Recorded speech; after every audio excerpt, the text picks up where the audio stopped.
our attendance stuff again. I have come to realize that quorum for this particular Senate constitutes only 12 because we have 22 members and half plus one is 12. So the last few meetings we've been trying for 16.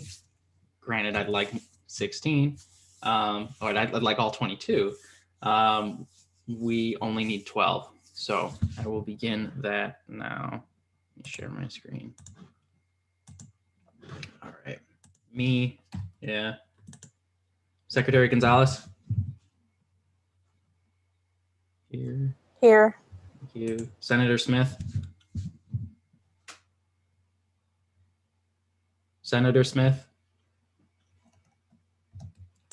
Senator Miller Holcomb. Here. Thank you. Senator Fitzsimmons. Here. Thank you. Senator Pastor. Senator Pastor. Senator Mutombo. Here. Thank you. Senator Lewis. Senator Lewis. Senator Doris. Present. Thank you. Senator Martino. Senator Martino. I'd also like to ask if anyone knows Senator Martino, please send me a message privately. This would be their third unexcused absence from the Senate, and I've been unable to get a hold of them. Thank you. Senator Meldrum Roy. Here. Thank you. Senator Ewing. Here. Senator Sanchez. Senator Sanchez. Okay. Oops. Senator Taylor. Here. Thank you. Senator Griggs. Senator Griggs. Senator DeMarco. Here. Thank you. Senator Tamang. Here. Thank you. Senator Shetry. Present. Thank you. Senator Byrne. Senator Byrne. Senator Rowan. Senator Rowan. Senator McCrae. Senator McCrae. Senator Saifia. Present. Thank you. And we have quorum. We'll move over to the agenda real quick. But before we do, I'd like to make a motion to amend the agenda and add our guest speaker here, Greg Rush from Phi Delta Theta. In my negligence, I suppose, I forgot to add him. So can I get a second on that motion? Second. Consent? Consent. Thank you. And we will, notes from me. I do not have anything at the time. I don't think. So hang on. In my chat bubble. Whatever. Okay, so going from notes, actually I do have something, excuse me. Don't listen to me, I'm wrong. I do want to make note that the second issue of The Legacy has been released today. So bravo to our newsletter team. They've done another phenomenal job.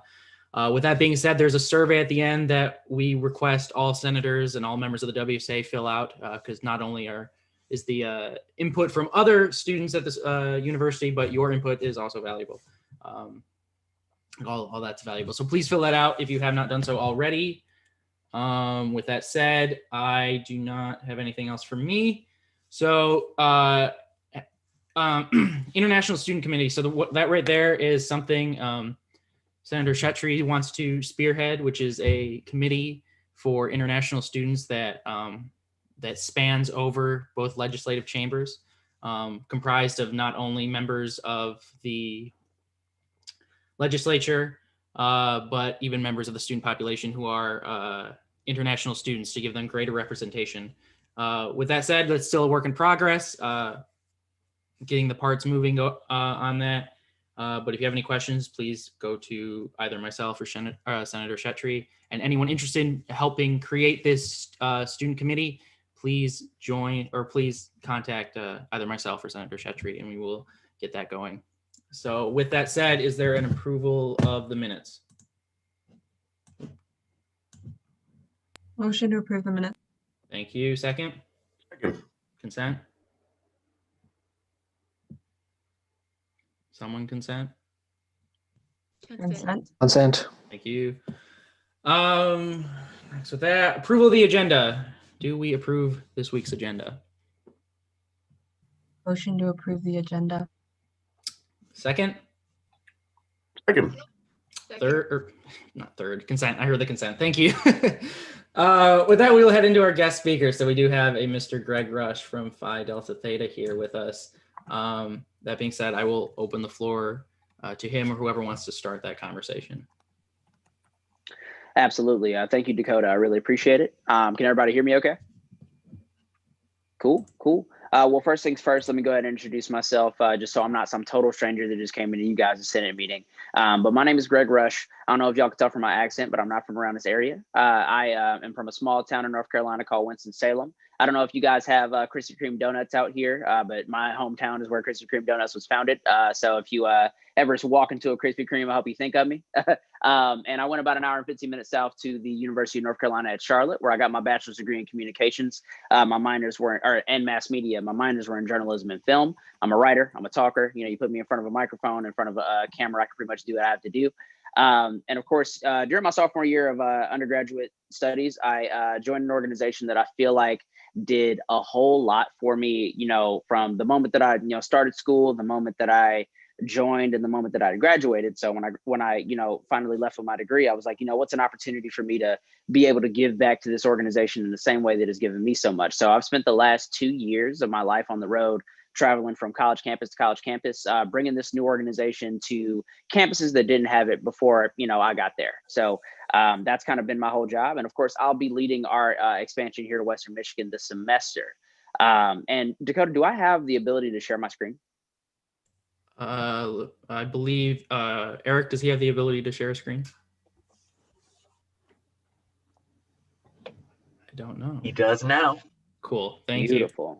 Beautiful. Let me go ahead and do that really quick because I have a real quick presentation I wanted to share with you guys.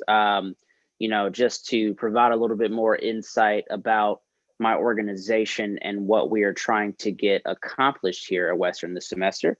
And then of course, towards the end, I'll have like a segment for questions, and of course, like if anybody has any other questions, I'll also have ways that you can reach out to me directly because I love to talk about this. This is what I do in my life. So, but yeah, so my organization is a social fraternity called Phi Delta Theta, and I'm here to tell you all a little bit more about us. Okay, so Phi Delta Theta was founded in 1848 at Miami University in Oxford, Ohio. My favorite joke is that is not the Miami that you go to for vacation. It's the Miami you accidentally end up at because your GPS was wrong. But we just celebrated 172 years of servant leadership and excellence the day after Christmas this past year. So we're a very old organization. We exist on a lot of college campuses. But I wanted to talk to you first about what is the point, of, what Phi Delta Theta is trying to get accomplished. So I wanted to talk to you about our 3 cardinal principles. So our cardinal principles, we call them our cardinal principles because first there's only 3 of them. And whereas I've seen, more nuanced and, detailed pillars and values that other groups might have. But I've always considered the 3 cardinal principles to just be 3 basic universal human laws that I feel like anybody, on this planet, who wants to make the most out of their experience here should be practicing all 3 of these things. And of course, I wanted to talk to you about all 3 of those today as well. So the first one is a cardinal principle called friendship, and the beauty in the cardinal principles is you can't really do one without doing the other 2. So that's why they're cardinal, because they're also important. But the first one is a principle called friendship. So it's, striving to be open, be honest, and be transparent with everybody that you come across, be warm, be welcoming, because I don't think, anybody, regardless of the life they live on this planet, should have to have, a hard time for having access to a good friend. So friendship is kind of something that we try to exemplify with everybody in our community. The second one is a principle called sound learning. And unfortunately, contrary to popular belief, that is not learning from the things that you hear entirely. So sound learning is essentially just striving to be as naturally inquisitive and curious about the world that you live in and the community that you're a part of, because in the grand scheme of things, the more you know about the world and the more you know about the community, the more you know what you can do for it, to serve it. And in turn, the more it can serve you in the long run as well. So sound learning, just, striving to learn as much about this world that you live in as possible. And then the last one is a principle called rectitude. And I would be hard pressed if anybody has heard the word rectitude before you spoke to me today. It's an old English word that people don't really use in real life anymore. So I'd be happy to elaborate more on precisely what it means. But rectitude essentially is just, striving to be the person in your community that people can look up to, doing the right things for the right reasons, and, trying to encourage that behavior in every member of your community as well. Because, in the grand scheme of things, if everybody is striving to do the right thing, we create an entire society of people who are all just trying to do the right thing and do right by each other. And that ultimately is the end game. If we can do that and we can make everybody be that way, we no longer need to exist. And I think that's the point. But next slide here. So here's a little snapshot of Phi Delta Theta today. And I wanted to give you guys kind of this real 360,000 view of what this actual organization is. And then, I have, of course, more nuanced conversation pieces that we can have a little bit later about what I'm trying to do in particular here at Western. But so we have 196 chapters and emerging chapters between the United States and Canada. We were one of the first international Greek letter organizations as well, because we have those chapters in Canada. And then we have anywhere between 15,000 to 16,000 undergraduate members on college campuses across the globe. All striving to, I would say, make the most out of their experience and get the most development out of their 4 years of college.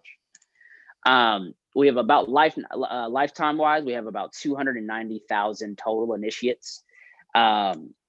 And then about 190,000 of those initiates are still living. And while we would be the newest Greek letter organization coming here to Western Michigan, this will be our 7th chapter in the state of Michigan. So while Phi Delta Theta is a social fraternity, and I think the meaning of social fraternity kind of gets lost sometimes, with just the current climate of what, fraternity sorority life is typically viewed as. But our whole outward purpose is to connect young men with as many different types of people during their 4 years of undergraduate study as possible. Because in the grand scheme of things, you say you take me, take me and somebody else from East Winston-Salem, North Carolina, you put us in the same room. We like the same kind of music, we have the same political affiliations, same religious beliefs. Like, we're not going to learn a whole lot from each other, over the course of 4 years, So, but if you surround yourself with people who might think a little bit different than you, and they might have different points of view than you do, but those values are still there, those friendship, sound learning, and rectitude focused values. You guys might not see eye to eye all the time, but you're going to understand that their perspective is going to enhance your perspective and make you see things a little bit differently than you may have not seen it before, or than you may have seen it before. So that is our outward focus, is to be social and to do things for the community and be attached to this community here. But we've always had an inward focus on leadership and personal and professional development, because in the grand scheme of things, those are the things that are going to matter once you've graduated. How did you grow from your time here at Western Michigan University? And these are just 4 conferences that we traditionally offer every year. Of course, with COVID, we had to condense all of these into a week-long thing, all in the span of throughout the month of January. But modern problems call for modern solutions. So we just try to provide opportunities for our members to our emerging leaders to start developing their leadership skills a little bit better.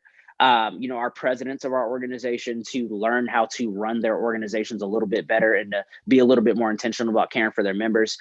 We offer things called province retreats where, again, leaders from different chapters who just so might happen to be in the same area can get together and collaborate and communicate and understand each other's struggles in a network. And then, of course, we have several online educational modules and information where it's things like sexual assault prevention, mental health awareness, alcohol education, like things that we like to provide these young men so they can make the most out of their college experience during their 4 years of school. So leadership is something that's very intentional to us. And I wanted to talk about some very specific Fight Out leaders who we've had over, the last 172 years. We have a little known man by the name of Neil Armstrong. He may or may not have been the first man on the surface of the moon, something like that, but no, Neil Armstrong, noteworthy astronaut. We've got Adam Silver, the current commissioner of the NBA. Drew Houston, the CEO and founder of Dropbox. Benjamin Harrison, 23rd president of the United States. Fun fact, his vice president was actually a Fight Out from a different chapter as well. That's all. I thought that was really exciting. And then of course, Jeff Weiner, the CEO of LinkedIn, which is the professional social networking platform. So, leadership is something that I think is tried and true throughout all of our experiences and, all of our members' stories that have been told, for the last several hundreds of decades. So, it's just something that's, really passionate, like something that's like really notable for me. I apologize. The next thing, is to becoming a great scholar is something that we're very, intentional about providing opportunities to do here. And this is my 5th expansion. So this is the 5th college that I've been to bring Fight Out to.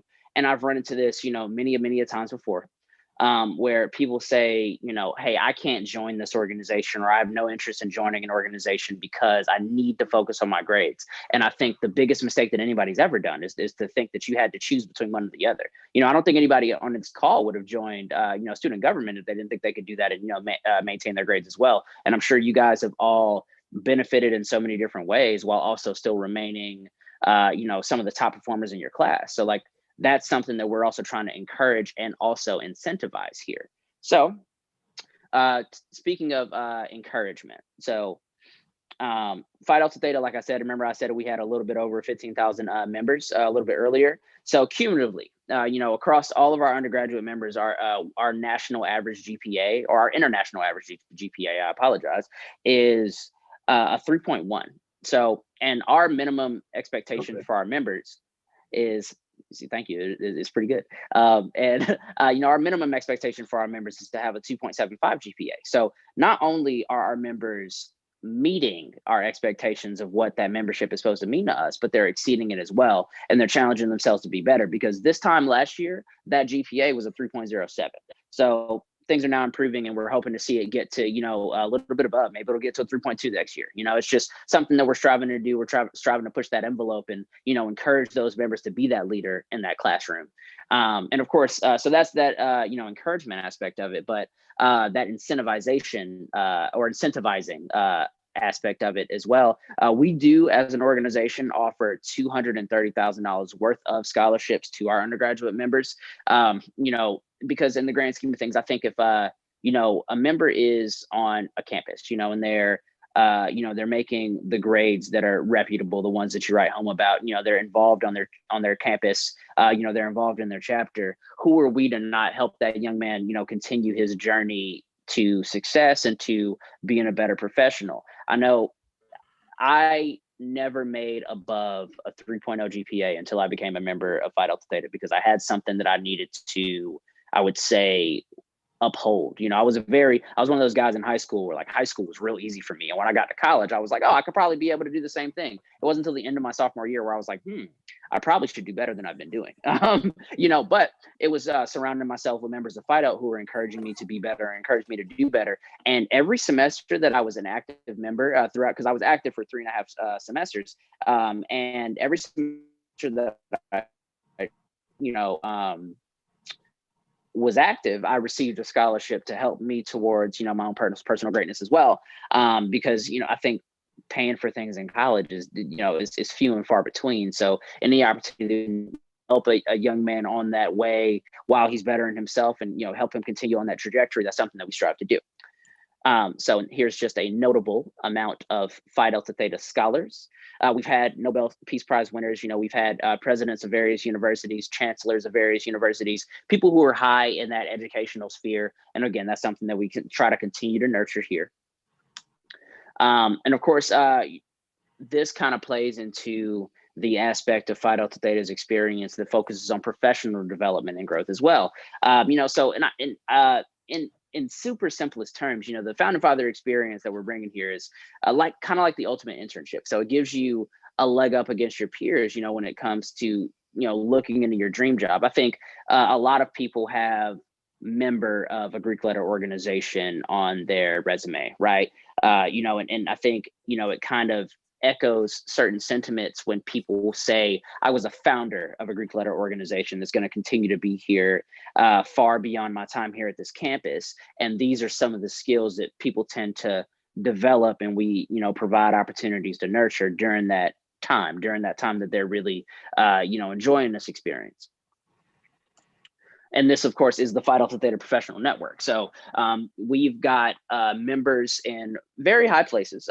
Some of the organizations on this page were founded by members of Phi Delta Theta, built from the ground up, and we see them as, the brands that they are today. And other organizations on this page have been ran in some capacity by members of Phi Delta over the last 10 years. So I'm talking CEOs, I'm talking chairmen, talking presidents, things like that, and I think the beauty in this right here is kind of that whole diversity of thought.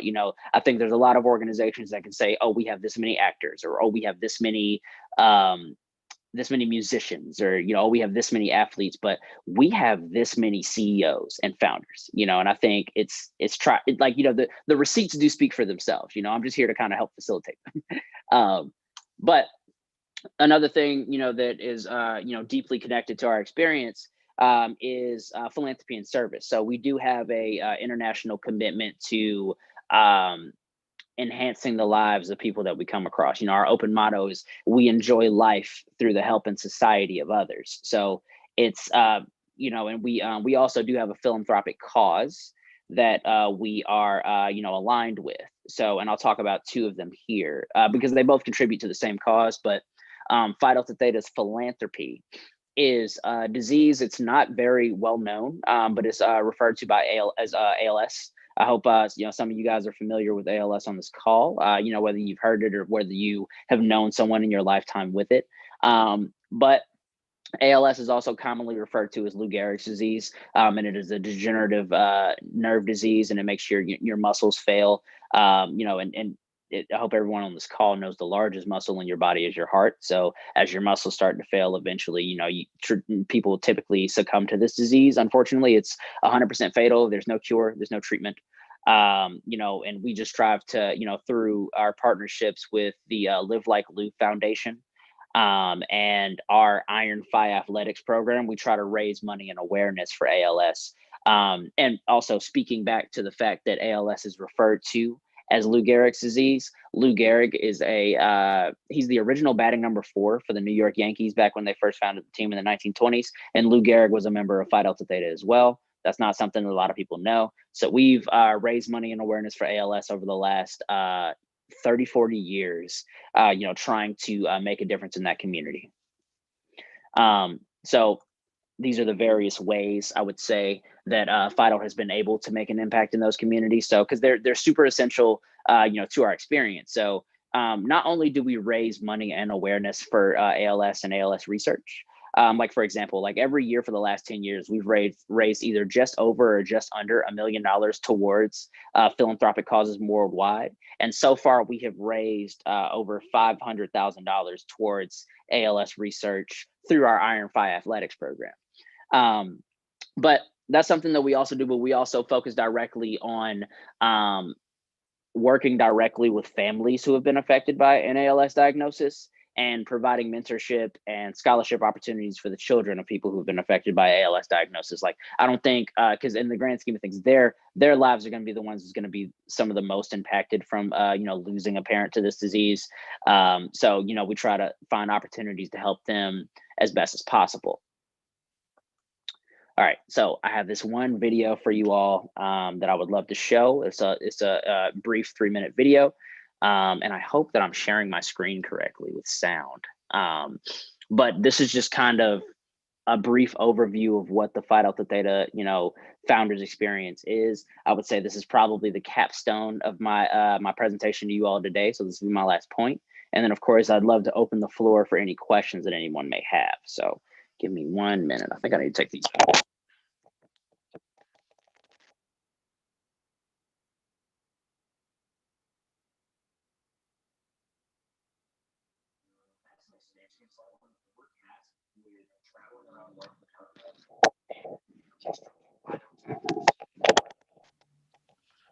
Hey, Greg, I can't hear it. Each university and educating and coaching them through how to become. You guys hear it? Yes. Yeah. Yeah, now. Yeah. You. Your men's leadership organization. We look for excitement and passion about not only becoming a better person, but also vision. What are your goals like? What would you like to achieve through this process? I was attracted to PHILANTHROPIST by the opportunity to be different. Our vision statement is that Phi Delta Theta is a premier men's leadership organization that seeks not to be superior to our fellow man, but to be superior to our former selves. What makes this opportunity so unique and so different is that you have the ability to get involved right from the get-go. This is an opportunity for the leaders and the go-getters out there, the guys that want to get involved and have an immediate impact on not only the campus, but the community.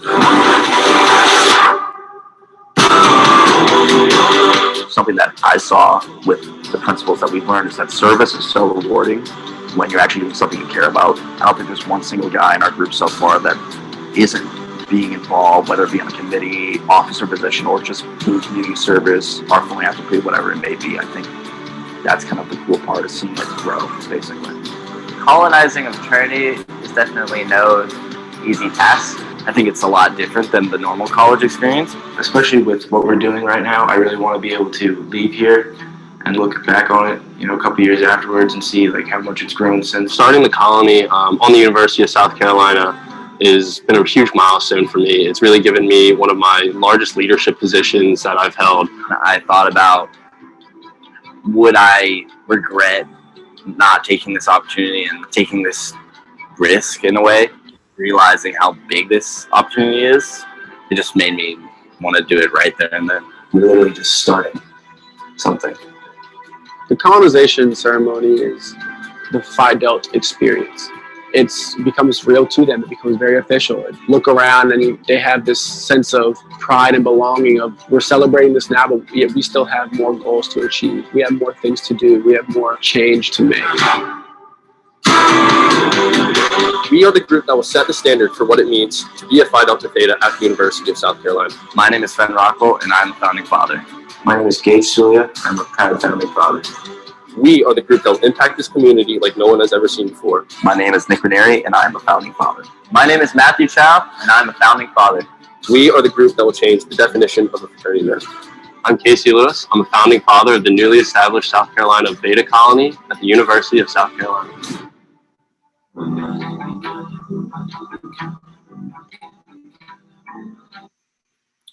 So that is, don't do it again. Don't. Okay. So that's a little bit, there's kind of like that snapshot, of kind of what the, actual experience is and kind of what, people have been able to take away from it. And this is just like a super brief overview of like, the rest of my time here. So I've been here in Kalamazoo this is the middle of my 4th week here on campus. And I'm going to be here until April 23rd. So what I'm doing for this first half is, kind of a heavy recruitment focus. Like I like to make sure I'm getting in front of the right types of people that are going to, create the type of organization that, this campus can be proud of and that Phi Delta Theta can be proud of. And then towards the second half, I'm going to focus on, identifying officers, like, the leadership of this group, training them, setting some goals for them that they want to achieve and, goals that we would like to also see them achieve. And then, of course, towards the end, we're going to have the founders induction ceremony, which is going to, cement everything here in Michigan for, those guys to continue long after my time here. I think the way I like to break it down, because I have a lot of aviation flight sciences guys so far, I'm going to be helping a group of young men build a plane for the next 2.5 months. And then, once I leave, I'm gonna help them get into the air and, I don't necessarily have a destination for them, but I'm gonna help them figure out where they want to take this plane. So that's kind of, a little bit of the overview of what my expansion process is gonna look like. And I want to say that is the, the end of my presentation. So for people who are interested in learning more, and I'll throw these into you guys' chat towards the time that I'm done. You can contact me directly, at grush@philatheta.org. Or, my phone number is 336-745-1069. I am a professional, but I am a human being first too. So you can just shoot me a text or shoot me a call. And also, if you would like to, refer a friend, I think I'm super confident in my ability to locate the best types of men on this campus who are going to really represent everything the Phi Delta Theta stands for. I mean, I have 16 of them now. So, I'm really confident in my ability to do that, but I'm sure that some of you already know great, outstanding men on this campus, or, you are a great, outstanding man on this campus. So this is an opportunity for you to, volunteer yourself to have a conversation about it as well. And also you guys can feel free to follow us on Instagram at WMU So that is kind of the end of my shtick. Does anybody have any questions that I can get answered for you?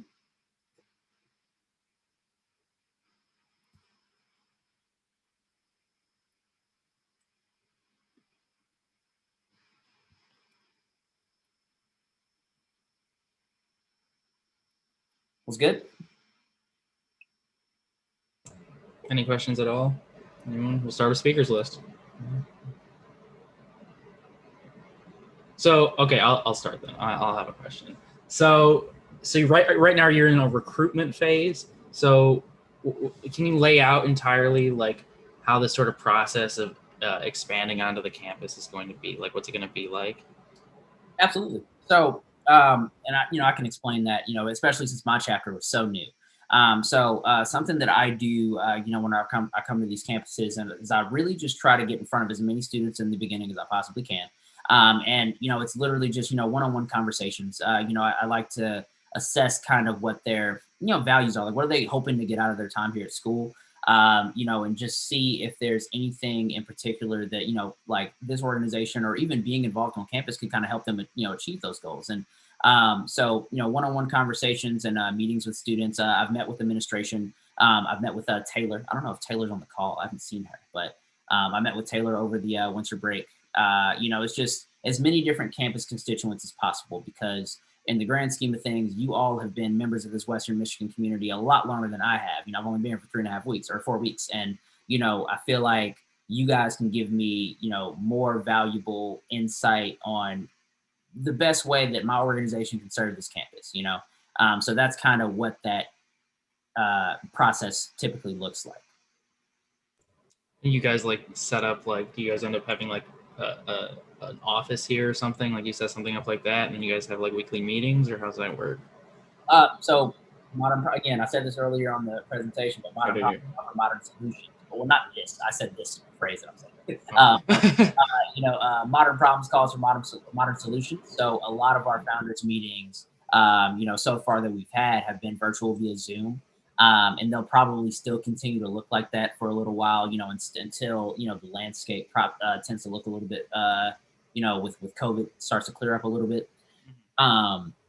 But that's kind of what that's looking like right now. I think, a question that I run into a lot is, people will ask me if we're, planning to get a house during my time here, and, for people to meet. And I think, the biggest misconception that people have about fraternities that you need a place to live in order to be one. I think if the house burns down, like, you still have a chapter, so something that, I like to try to start my groups off is kind of meeting without that house. And then if that's a goal that they would like to work towards, that's something that we can kind of start pushing them towards as well. Okay, thank you. I have Senator Ewing. Hi, so I just had kind of an overall question, and I'm sure you answered it, but just to summarize, and you can take it, your response however you want, in whatever direction you want.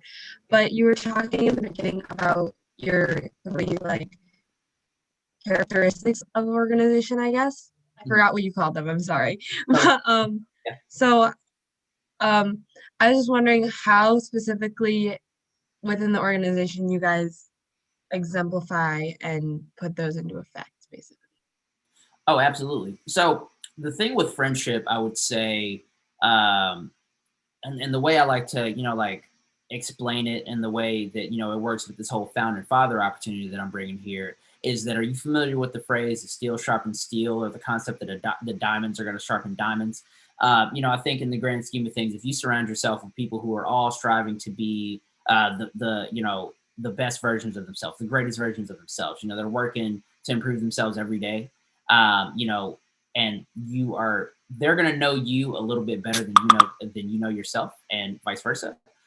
So it's kind of one of those things where when you in practice surround yourself with all these good people, like they get a chance to tell you all the things that you do really well, and they say, hey man, like, you're really great at this, I'm really proud of you for doing this, but then they also get a chance to notice the things that you might not necessarily do that well. So it's like, hey, we saw that you do this really well, here's another way for you to do this, like something else better, just so you can make yourself more well-rounded as possible. And I think a lot of that comes with the whole idea of individualism, as it comes with us as well.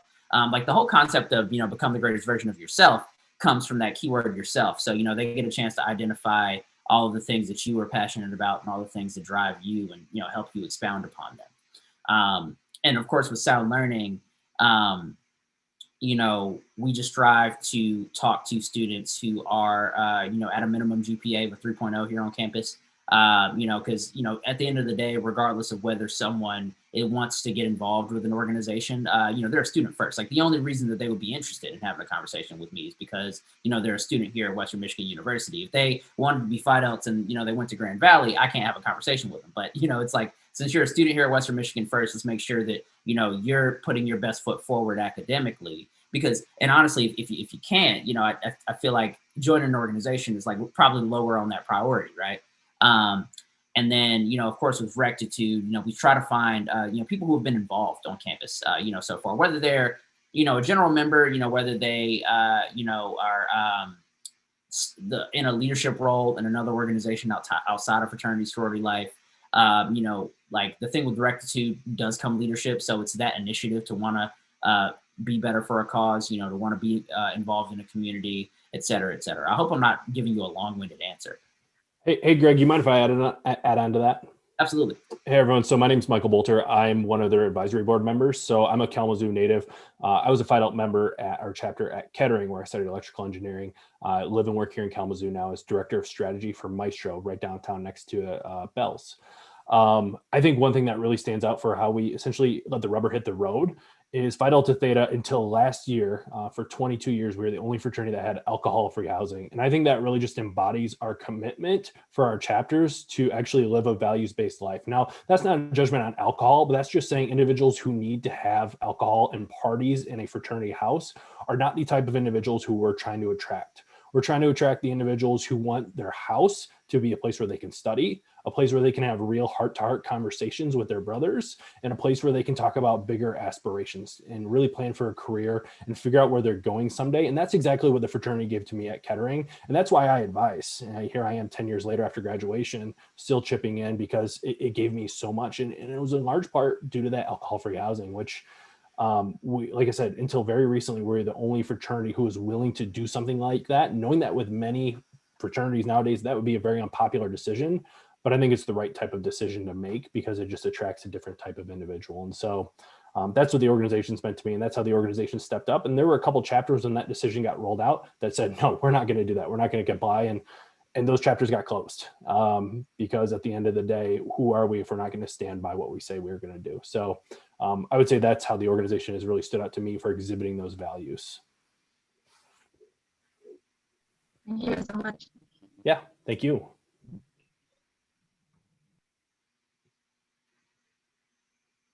Were there, any other questions that I could potentially get answered, or if anybody has any questions for Michael as well? He's been a Phi Delta a lot longer than I have.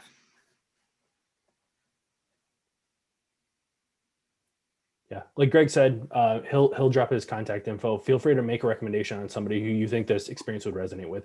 At the end of the day, somebody who is rooted in their values and wants to surround themselves with other individuals who are really focused on their future and where they're going, but also individuals who want to build something, because that's what this is. This is a brand new organization being built from the ground up. It's a chance to leave a legacy. So if you think of any individuals who those two things really stand true for them, they're values focused, and they're focused on building and working towards the future and leaving something behind, leaving things better than they found it. Those are the two types of characteristics we're looking for. Absolutely. And I went ahead and threw those in. And if anybody has any further questions for me, I'm willing to answer them. I'm an open book. I'm always willing to have a conversation. But in the meantime, let me go ahead and get out of here and let you guys have your meeting back. I'll be presenting to the House of Representatives a little bit later. But you guys, thank you so much for having me on your agenda today. Everybody stay safe and stay healthy. Thank you, Greg and Mike. Thank you guys for joining us. So we will move on from here. Let me share my screen. I'm not sharing the right screen. You see my screen? Are we seeing my screen? Yes, no, maybe. Like the agenda? Yeah. Okay, thank you. Okay. So next is we will have a guest speaker, Mr. Mike Brodowski, but that he has will be putting his presentation at the end of new business to respect his time, so he can start give the same presentation to the House at the beginning of their meeting. So we will move on from there. No unfinished business, and that puts us into committee breakouts. So we can begin that.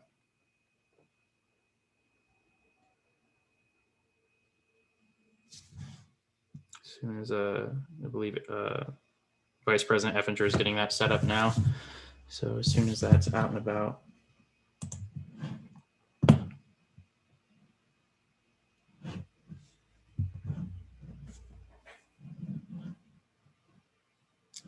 There it is.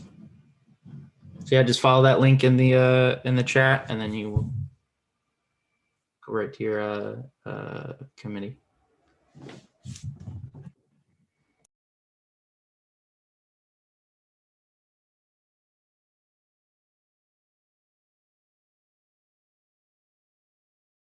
He is a rock star. That's right.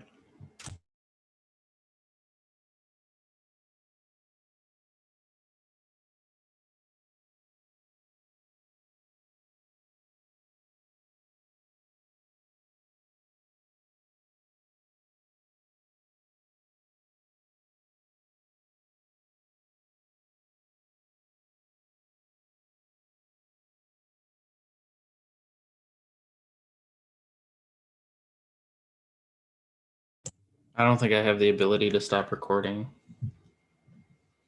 I think that's an Eric thing, or I think whoever is host